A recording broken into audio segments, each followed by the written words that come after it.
Is everybody ready? Okay. Thank you all so much for your patience. Sorry to keep you out here in the heat. It's under control, but it was a pretty chaotic situation at the beginning of this. So let me just give you some numbers to start with. At present, we've got about 27 victims, smuggling victims. 11 of those have been transported to the hospital for various heat-related and minor medical injuries. EMS was out here with us. The ESD2 was out here with us. Acadian Ambulance, STRAC, and Bexar County emergency management folks. Everybody worked together beautifully. And the Border Patrol agents that are here, everybody worked together beautifully to bring this thing to as peaceful a status right now as we could have. This morning we received information that there was a smuggling operation in effect, that several dozen people were being smuggled. What we knew is that it was the smuggling method was some sort of a long goose-neck trailer that was being utilized. So we were able to establish surveillance on it as it was moving this way. Our undercovers from our transnational group, from the organized crime unit, were able to get eyes on the trailer as it came into the location, being towed by a fifth wheel work truck and trailed by an SUV that we believe was going to be a decoy vehicle or a counter surveillance vehicle.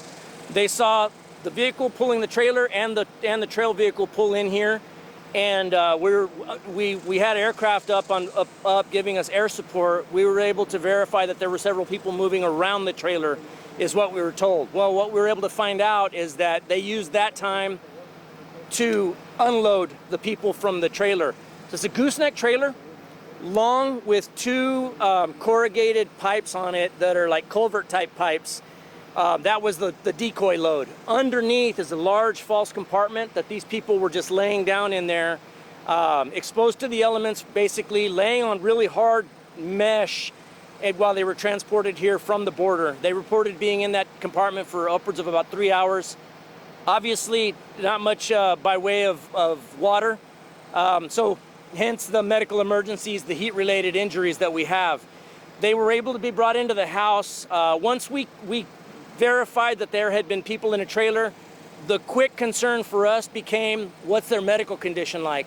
So we actually went in under exigent circumstances to safeguard, make sure that nobody was in there was critically ill or even worse, dying. We went in and we secured the residence. Several people ran from the residence on foot. So right now, aside from the 26 victims that we have 7 suspects under arrest that were involved in the smuggling operation itself. So 26 and 7 total. I'm sorry, so my mistake. It's 26 total, 7 suspects. So of those 11, they've all been taken to area hospitals. The remaining 19, I believe, are going to be taken in for questioning. At present, we don't know who is going to be arrested, if they have any additional going to jail as a result of the operation itself. It's quite common for coyotes to pass themselves off as victims. So in other words, they'll blend in with the crowd of victims, and only until we start drawing the information out of them is then we're able to determine that this is not a victim, this is a bad guy. At present, the feds are here, HSI and Border Patrol are here, and they're going to be taking over the status of the victims.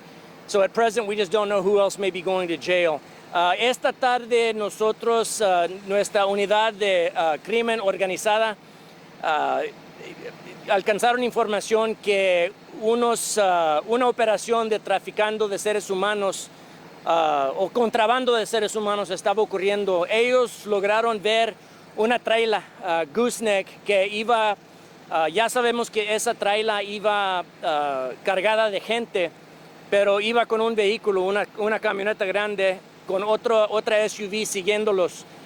Nuestra unidad de encubierto lograron ver la traila, las 2 trocas que entraron a esta propiedad, pero ya cuando verificamos la información que la traila tenía personas adentro, naturalmente para nosotros nos preocupaba el bienestar de esas personas. Ya se sabe que está muy caliente, entonces nosotros entramos a la propiedad a fuerza para averiguar si alguien ahí necesitaban primeros auxilios. Ya cuando empezamos a entrar, varios sospechosos huyeron a pie. Nosotros naturalmente los perseguimos por varias propiedades por aquí. Alcanzamos a arrestar 7 sospechosos. Tenemos 26 víctimas de contrabando de seres humanos. 11 de esas personas fueron llevadas a hospitales locales por varias heridas menores, pero también por condiciones a causa del calor. Lo que se sabe es que cuando menos una de las mujeres es de Guatemala. A ella le costó $16,000 americanos para llegar hasta este punto. Los otros no sabemos los países que vienen ni cuánto les costó, pero sí sé que esta operación es una operación grande. Nosotros dentro de la casa de atrás, donde unos de los sospechosos estaban, nosotros encontramos armas, rifles y también chalecos antibalísticos. Entonces es posible que estos sospechosos se vayan a enfrentar cargos por esas armas y esos chalecos antibalísticos. What I said in Spanish, guys, that I neglected to tell y'all in English, so I'll repeat it now, is in the back residence we actually found several bulletproof vests as well as long rifles that were used. I don't know if any of those rifles were automatic or semi-automatic, but it is quite possible. I mean, obviously those are natural things to find in a smuggling operation like this. Clearly cartel related. So at present, we're just going to be unraveling this whole thing. But we can tell you definitively, we think everybody's out of the woods as far as losing their life. Thankfully, we think that with the help of our other stakeholders, we got them to the hospital quickly. Esta traila es una traila larga que tiene 2 pipas arriba de aluminio. Okay, esas pipas son falsas, es algo que iban cargando para verse como si era algo en serio. Abajo tienen un lugar donde pueden echar obviamente varias personas, entonces todas estas personas iban acostados ahí dentro de eso, pero el compartimento está abierto abajo tiene solamente tela donde iban acostados, tela de fierro. Entonces ellos estaban ahí cerca del pavimento cuando iban manejando. Entonces obviamente los pusieron a riesgo a estas personas, pero afortunadamente logramos salvarles la vida a todos. No niños, no hay niños. Yes, there is a woman within the group that she's from Guatemala. The rest, I don't yet know nationalities. It's possible that we have others from other countries. But just her, we know for a fact, she paid $16,000 US to be smuggled to this point. So, I mean, if you just got one of these people paying 16 grand, there's 26 smuggling victims. This is a big money operation. I believe so. I believe that they were coming from the Laredo area. So this house back here, it's pretty much a shack. It's in some areas of it, it's elevated. But it's open air. It's got the windows are open. There's no AC in there. There's no running water. They've got buckets that everybody's been utilizing as toilets. And I didn't even see any source of drinking water. But it's miserable conditions there, and it's just blazing hot in there. So I mean, just fortunately, we were able to get these people before any of them passed as a result. Obviamente para nosotros, cuando nosotros encontramos una operación ahí, ya nosotros sabemos desde el principio que los carteles están involucrados en esto. ¿La presencia de armas todavía refuerza más? Sí, eso es más información arriba de eso, que nosotros ya sabemos que esta es una operación organizada. Es una organización que nosotros pensamos que los carteles están involucrados.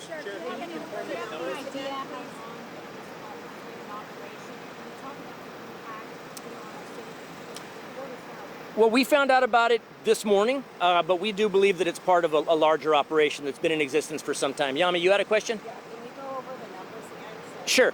26 victims, 11 transported to the hospital, 7 in custody that we believe are coyotes.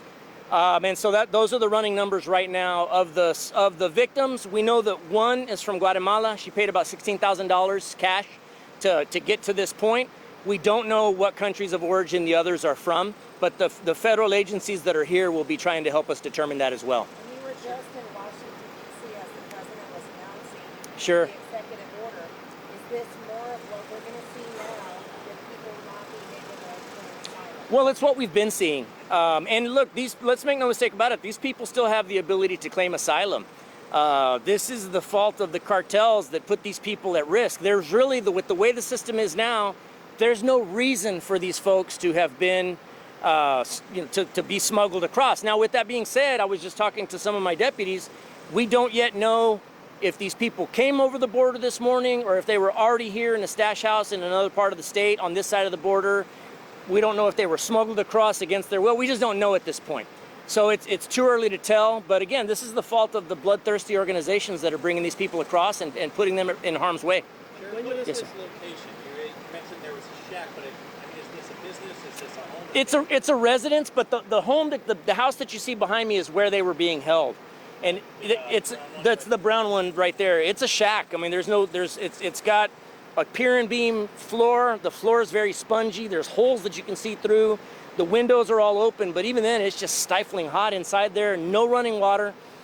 There is what looks like corrals with dirt inside the residence, right? It looks like they built a corral and then brought dirt in and dumped it on. I think that may be for cockfighting or dogfighting. It's possible. We don't see any evidence of that, but that setup right there looks like there may have been some kind of animal fighting going on in there as well. Los carteles compran tal vez este tipo de propiedades para trabajar. A veces, ¿Me puedes decir? sí, a veces los carteles compran propiedades así o rentan propiedades así. Nosotros tenemos que averiguar quién es el dueño y si el dueño sabía lo que estaba pasando aquí.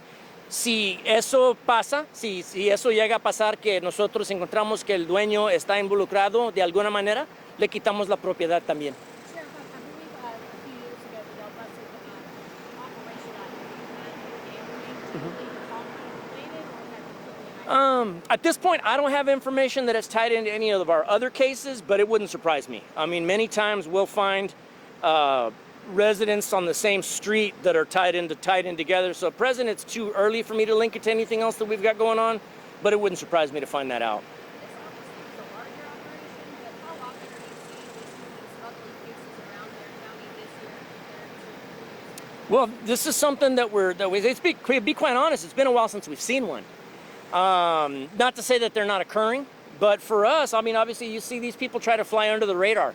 That trailer, you could be standing right up on it. I think we'll send you pictures and probably video of it later. You could be standing right there next to it and not know that that thing contains 26 people. So it drove by thousands of cars easily on that 3-hour trip from the border. And so I say that to say that these guys, in some instances, they're hiding in plain sight. In other instances, they try to fly under the radar. So, it's possible. I mean, I know that there's others out there in the city, in the county. So we would use this as an opportunity to remind anybody that if they have information on a smuggling operation, give us a call, 210-335-6000. Now, I should mention as well, as part of the president's executive order that I was a part of in D.C. a few days ago, there is actually a program in the process of being set up, a reward system for people giving tips on smuggling operations. So if you think there is one, give us a call, 210-335-6000. You can also email us and remain anonymous at bcsotips@bear.org. Sheriff, what's the makeup of There was a scene just down the road where there was a truck and the truck was Sure. trying to get away. So those were two vehicles. So it depends which truck you saw, but one of the trucks that's a flatbed was the truck that was used to tow this. They left the location and we were able to knock them down on traffic stops a few miles away and get everybody in custody. Garrett, you had a question? Yeah, you said that several people ran from the scene. Have they all been caught, or how many people are suspected in the win? We believe they've all been caught.